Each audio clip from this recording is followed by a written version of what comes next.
Hey guys, Omni here. Welcome back for episode 4 of Ahsoka. After today, we will officially be through the halfway point of the show. Let's go ahead and hop in. If you want to see the full-length reaction, check it out over on Patreon, or if you become a member of the channel, gets you access as well. It's a watch-along format, so you will need your own footage to sync up with the time codes and reaction the entire episode. Over there, you also get to suggest and vote on what movies to react to each month. We got monthly Q&As, behind-the-scenes footage, try to make it worth your while, since you are going to support the channel. But guys, I'd really appreciate it if you enjoy this reaction. Leave a like, drop a comment, subscribe if you're not already, because it really does help us out. And with that all said and out of the way, let's hop into episode 4. Here we go. If we can't make the journey to find Ezra, then no one should. Oh. Ooh. He'd be stranded out there. Maybe this time for good. Better that than allowing Thrawn's return as heir to the Empire. It is a rough choice, but... Can I count on you? You know you can.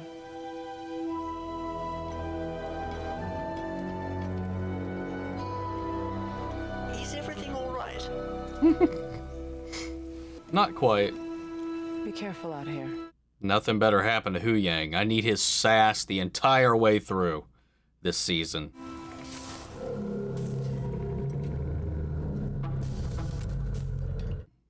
Looks like we found them. I mean, it looks like we've been found. Let's get underway soon. Is that a note of fear in your voice? Experience. He's got a bad feeling about this. Fallen Jedi. Okay. Dude, don't you dare. Don't you dare. Oh my god. Whoa, Huyang! Whoop his ass! Dude. Oh, come on. Come on. Oh. Yes! Something. Daft droid made it worse. He wouldn't. Oh. Get him some sabers. Let him go all Grievous mode on these motherfuckers, dude. That would be awesome.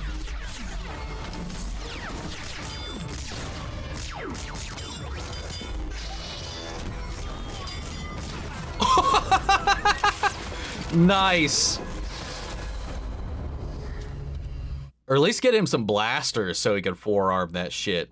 I need you to contact General Syndulla as soon as you can. Of course. May I make one request of you both? Stay together. You always did better that way, in my opinion. No. Let's do it. We better get moving. Together. Oh, very good. We're all in this together. When we're Sabine and Ahsoka, we're in the forest. We're gonna fight them. I'm not just gonna sit around and do nothing, Lieutenant. But you can't leave without authorization. Watch me. Mom, how come I have to do what I'm told and you don't? Well, when you're a general, you can disobey orders too. Until then, buckle up.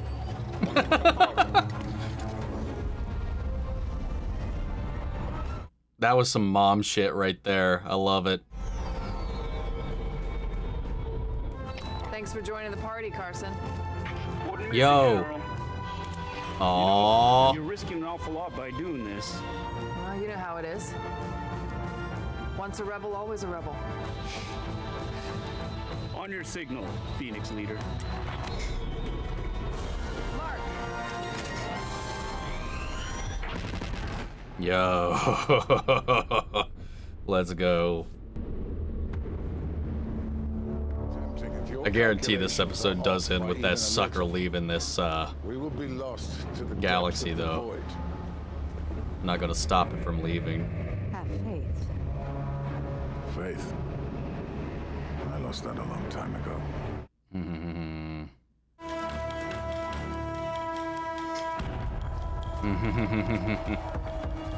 They're here to stall them. Going somewhere? Are you asking?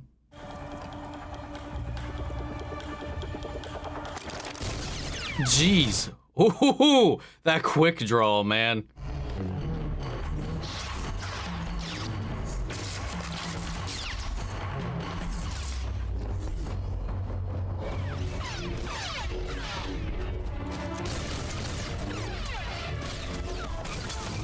Dude, seriously, Skoll and Hati's, like, designs are so good.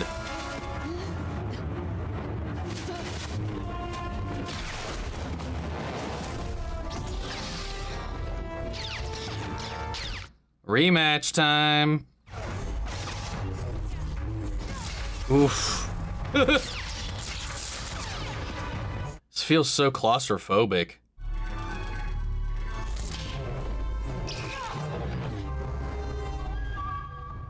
That looked like that was pretty close.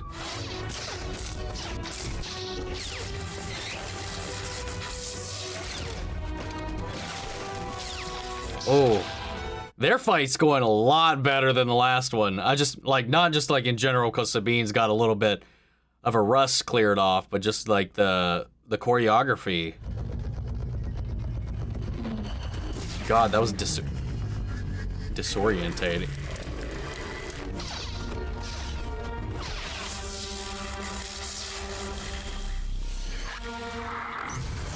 Whoa!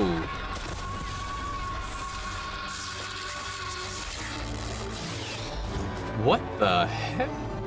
Go! Oh. Get the map! Got this. Oh, interesting. Was he resurrected by Morgan? You will regret this decision. Was he made a sorcery? Maybe he was somebody they knew that was conjured up. Anakin spoke highly of you. Interesting. He never mentioned you. Everyone in the Order knew Anakin Skywalker. Few would live to see what he became. Surely that must leave a mark. Is that why you walked away? Abandoned him? Oh, he tried to put that on her and balance her before the fight. The only reason I'm here is to secure the future. For you, Something far greater.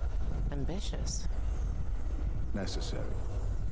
And you find starting another war necessary. I'm not starting a war. But Thrawn will. It is an unfortunate evil, but speaks to a greater truth.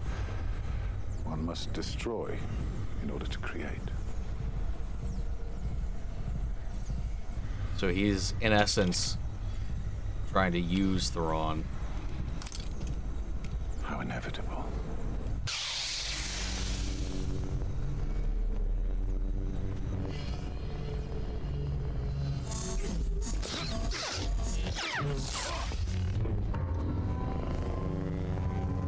Yeah, man, I miss Ray Stevenson, man.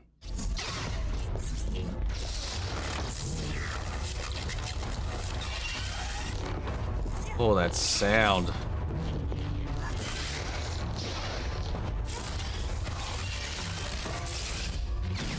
Oh, we don't need those pillars to complete your calculations.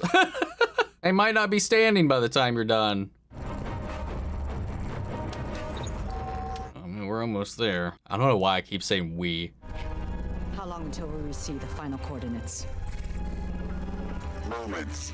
That's not a very good calculation.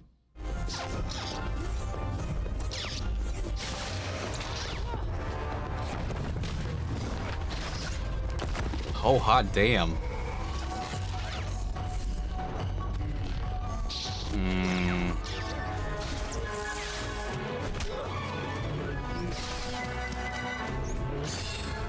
Oh, nice.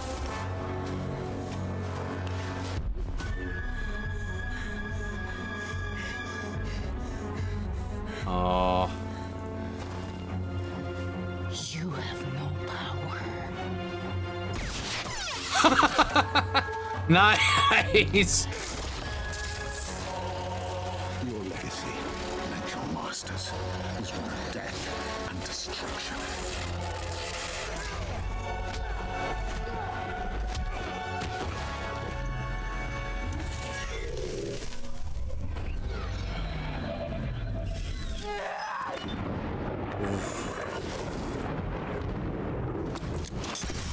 Oh. She ninja vanished. Transmission of the coordinates has ceased at the source. The final calculation is incomplete. Are they gonna risk the jump anyway?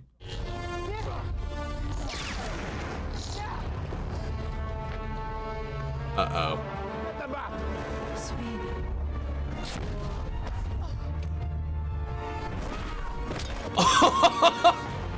Uh-oh.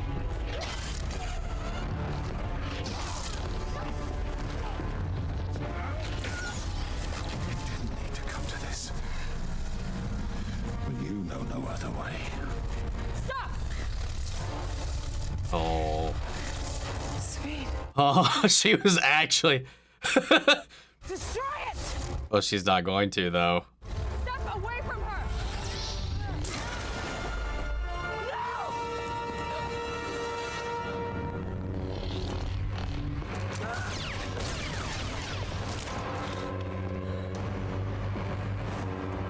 You should do as your master says. Destroy it. She would have done it. Stay back! But you're not like her, though, are you? More than you know. I know you feel that Ezra Bridger is the only family you have left. Nice. You don't know what you're talking about. Your family died on Mandalore. Well, there it is. You and I share a common goal. To make this journey, you to be reunited with your long-lost friend. Come with me. Willingly. I give you my word. No harm will come to you. You will be reunited with your friend. Do it. For Ezra.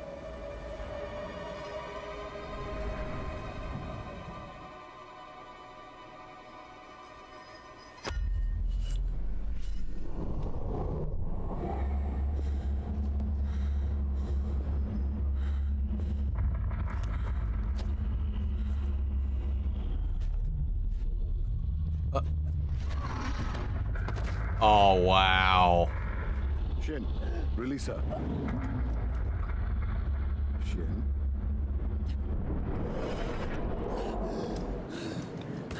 I gave her my word. And unlike her former master, I shall keep mine. Calculations are complete. The hyperspace route has been established. Fulcrum, do you copy? Fulcrum, come in, over. Oh, here's backup. We are down. Can you send assistance? Over. Copy, Huyang. We're already here. They got what they needed. Now they're destroying them the way they're smart. Damn, man. What was that thing made of? Her blaster wouldn't have done shit. I already know, like, people are going to be so pissed off about this Marok thing. If that's all there is of it. Tracking 6 incoming New Republic craft. They are obstructing our path. Engage the hyperdrive. Oh.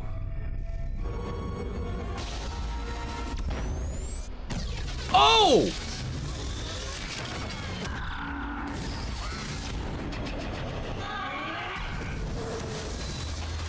Okay. I think Carson's fine, but the fodder isn't. God damn.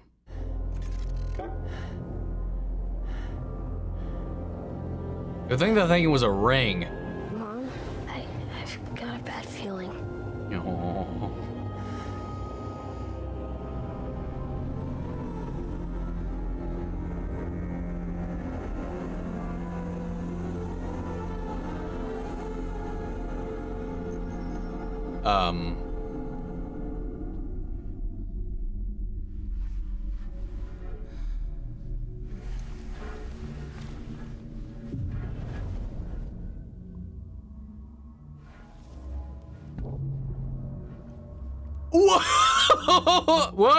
Well, here, we're here.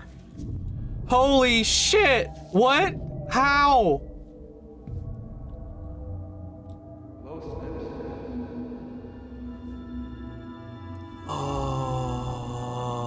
Master? I didn't expect to see you so soon.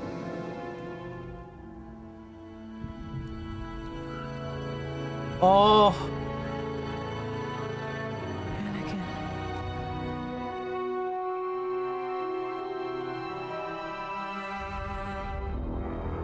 Holy shit. Damn, dude. Peter Ramsey. Well, there we are. We're in the world between worlds. I guess she just... why is it... How did... I know, like...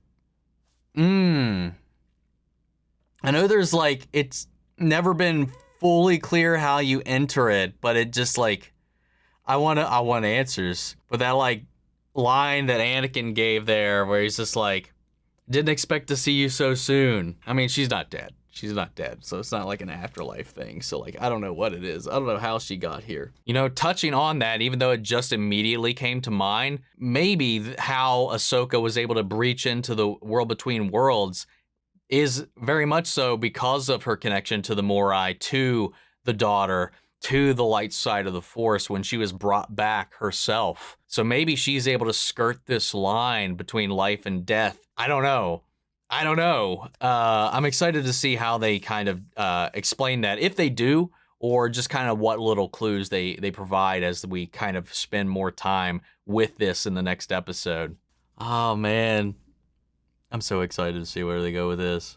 It looks so good, too, in live action, with the floor, the pathways. Maybe there's just a breach there in this area beneath this like Stonehenge like thing. So that's really interesting. So yeah, was Marok no one? Somebody they knew, maybe resurrected in some way by Morgan's magic. We know they can do that, you know, resurrect people to fight for them. Because like when she slashed open his armor, like this gaseous element like escaped, and Shin had a very visceral reaction to that.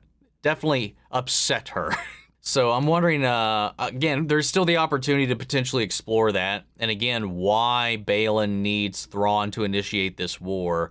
He says it's for a greater good, a greater purpose. He feels something needs to be destroyed in order to rebuild something. Maybe he thinks Thrawn's order would be a better one. I don't know. I think he might have a bigger end in mind. Maybe that's just at the destination. Maybe that isn't Peridea. I don't know. But I like how honorable he is. You know, he's doing what he thinks is right. He's doing what he thinks is best for the galaxy. And it's just kind of going to show, too, that kind of what I said about visibly how they've shown with the storytelling, with the visual elements, the differences in his demeanor and Hati's demeanor. You know, because very much so when she arrived, she took the opportunity to, like, just force choke Sabine, even though she wasn't putting up a fight at this point. It was just like she was still in that heat, that battle. But that's another thing, too. When Hati returned, disengaged from Sabine, and arrived back at the ruins, Ahsoka had this moment where it looked like she was upset. That was not Master Ahsoka there. That Jedi... all that bravado she was talking about earlier, basically about, you know, she wants to think that she could do the right thing at any given time or whatever for the greater good, cut out the feelings or whatever. But like when she saw her return and not Sabine, there was like a spark of fear and anger right there. And she was just like, you could see it light up in her eyes. And she was like, you bitch, pow! But then that went away when Sabine did arrive, and she was like, oh, you're okay. And Baylan was just like, oh, cool. Wah! In that moment of like relief, there was a moment in hesitation as well, or maybe not hesitation is the right word, but like that momentary flare up from those more fiery emotions dissipated. So he used that moment, especially when Sabine was there and they were trying to do like, hey, destroy the thing. And he was just like, yeah, she's not going to do it. He knew instantly she wasn't going to do it because he's very present, and he definitely has some level of foresight in the way that he kind of uses the Force to kind of glean a feeling of what is to come.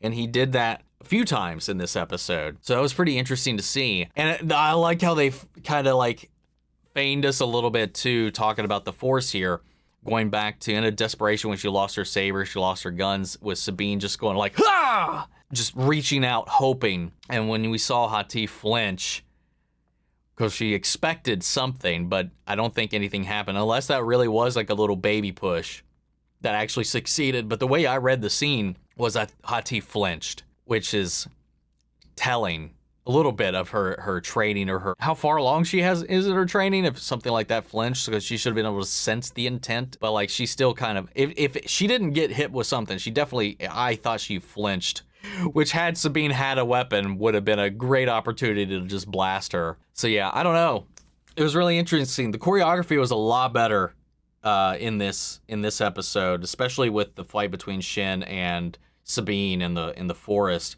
And I like the way they shot Ahsoka fighting Marok too, because they were just keeping that real tight, and the way they shot that felt so claustrophobic. She also kind of pulled a little bit of Obi-Wan on Tatooine, like the final fight with Maul there by, we had the little like samurai swing thing, and yeah, he's like, bah! The delayed spoosh. It's very, very anime. I appreciated that, but I like how that fight also contrasts with the one with Baylan, because they were both very much, especially a Jedi at that level. I've seen people complain about the choreography and the fight and stuff like that, but when it comes down to two masters trying to fight each other and stuff like that, you're dealing with people who are feeling and anticipating moves that have yet to happen. There's a mental chess game happening before a blade is ever swung. And they're always both reading and anticipating each other's movements. And it's not even like an excuse. Like, that's just how the Force has always been explained to work. But I know that, like, I'm sure that like, there's some people that see that as an excuse for the overly dancey or flashy choreography. I mean, that's just logically how it would play out. Especially when you're anticipating, you're seeing where they're going to do, what they're going to do, and you're trying to gauge and fight each other, not just physically, but mentally throughout the battle.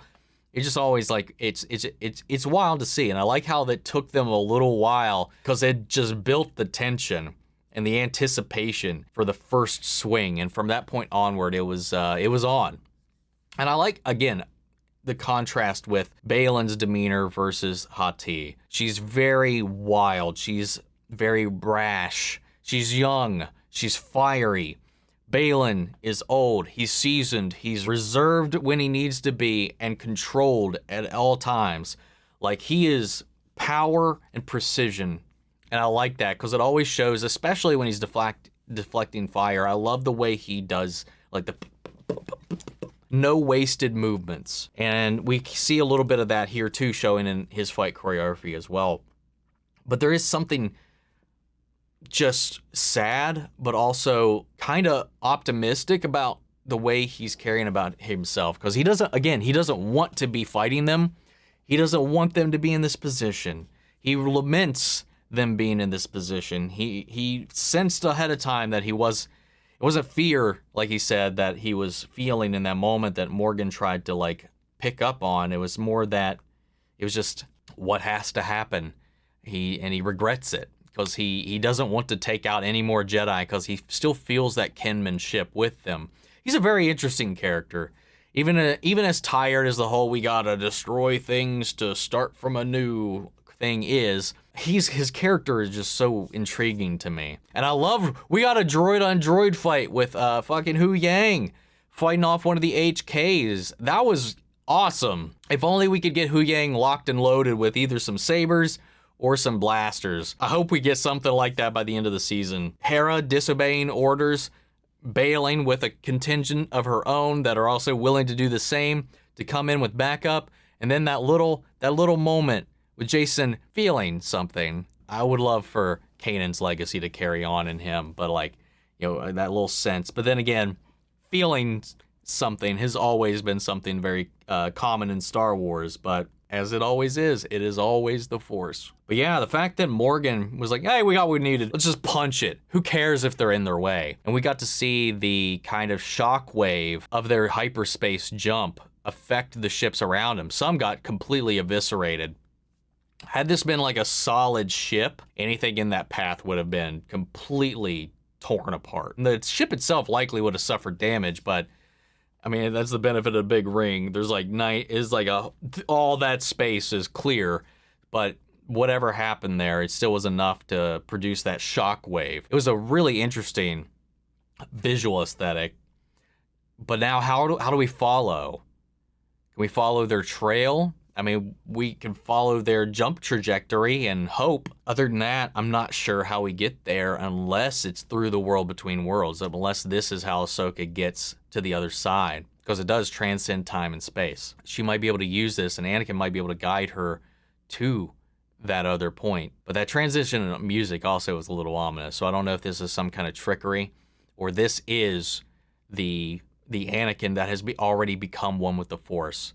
This is the Anakin that appeared as a Force ghost, because he's not in a window. He's not in any of these glass panes that takes us to a specific point in time. He's on the pathway. That's just new, unless this is Anakin from a different point in time who has managed to get into the world between worlds at some point. But that wouldn't make sense. Can't imagine, at least, unless this is when he was dealing with the Mortis gods and we just didn't see this. I don't know. Anyway, I'm just throwing shit out there at this point. But I'm curious to see where this goes. But like, him calling her Snips. Hayden Christensen live action calling her Snips. Oh, we'll see. I'm really not looking forward to the internet and the Marok thing. And there's still the chance, because there does appear to be a history with this character and Skoll and Hati. So like, maybe there's something more to that can come. Maybe that is the motivating factor. Maybe this is like an Alphonse situation in Full Metal Alchemist, where maybe his soul was brought back to manifest in this armor in some way. His essence was given form through this armor. Once that vessel was damaged and destroyed and the soul couldn't be contained anymore, it evaporated. I don't know. I have no idea what that was about. But I guess we could just have to wait and find out. I'm very curious to see what the theories are on that one now. Guys, I can't think of anything right now off the top of my head. Maybe something will come to me later when we get to the breakdown, once New Rockstars put that out. But I'm going to pass it off to you guys. What'd you guys think of the episode? Sound off the comments. Let me know your thoughts down below. We'll carry on the conversation after the video. I'd love to hear all your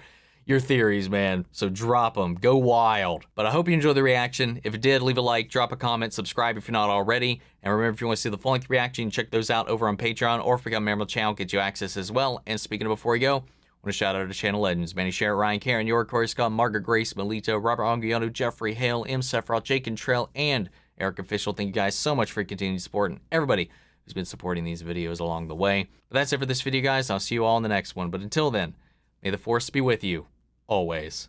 Take care, everybody.